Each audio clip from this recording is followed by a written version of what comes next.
వెంకటేశాయ గోవింద గోవింద.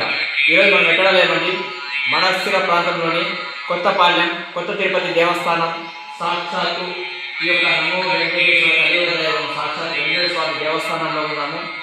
ఈ యొక్క దేవస్థానం ప్రత్యేకత ముఖ్యంగా ఏం చెప్పాలంటే ఈ మూల విరాట్ విగ్రహం చాలా అతి పవిత్రమైన ఒక మూల విరాట్ విగ్రహం కాబట్టి ఎంతో ప్రతిష్టాత్మకంగా ఎంతో మంత్రోచ్చారణతో ఇక్కడ ప్రతిష్ఠించబడింది.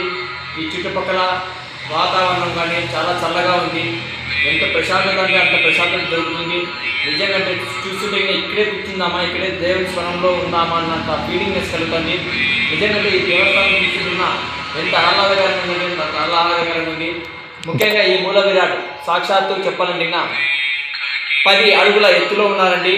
కాబట్టి ఈ మూల విరాట్ ఆంధ్ర రాష్ట్రంలోనే నాకు ఇంత మూల విరాట్ విగ్రహము వెంకటేశ్వర స్వామి విగ్రహం ఎక్కడా లేదండి. వెంకటేశ్వర స్వామి కాదు, ఈ మూల విరాట్ విగ్రహమే లేదు.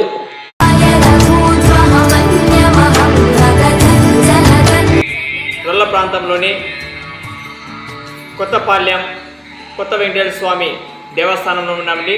ఈ యొక్క దేవస్థానం యొక్క ప్రతిష్టత గురించి, ఆ యొక్క మూల విరాట్ సాక్షాత్తు ఆ కలియుగదైవం శ్రీ వెంకటేశ్వర స్వామి యొక్క ప్రతిష్టత గురించి, ఇక్కడ ఉన్నటువంటి వాతావరణం గురించి సాక్షాత్తు ఈ యొక్క స్వామివారి యొక్క అర్చకులను ఒకసారి మనము అడిగి తెలుసు.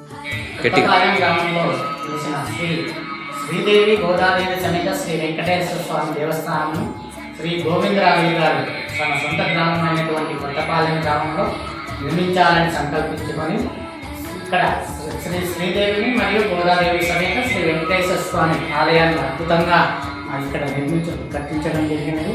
అలాగే ఇక్కడ స్వామివారిని ప్రతిష్ఠించడం జరిగింది. ఇక్కడ అక్షయ తృతీయ 2013 అక్షయ తృతీయ మేలో ఇక్కడ ప్రతిష్టాపన చేసినాం. అలాగే ఇక్కడ స్వామివారి దేవస్థానం చుట్టూ ప్రాంతంలోని నందనవనాన్ని కూడా ఏర్పాటు చేయడం జరిగింది.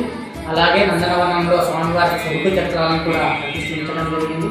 అలాగే ఇక్కడ స్వామివారి శ్రీ పుష్కరిణిని కూడా ఏర్పాటు చేయడం జరిగింది. ఇక్కడ పంచామృత అభిషేకాలు నిర్వహించబడతాయి. అలాగే శ్రీవారి కళ్యాణోత్సవాలు కూడా ఇక్కడ నిర్వహిస్తుంటాం. అలాగే తమిళనాడు, కర్ణాటక, ఆంధ్ర నుంచి ఎక్కువ మంది భక్తులు ఇక్కడికి చేస్తూ ఉంటారు. జై శ్రీరామ్.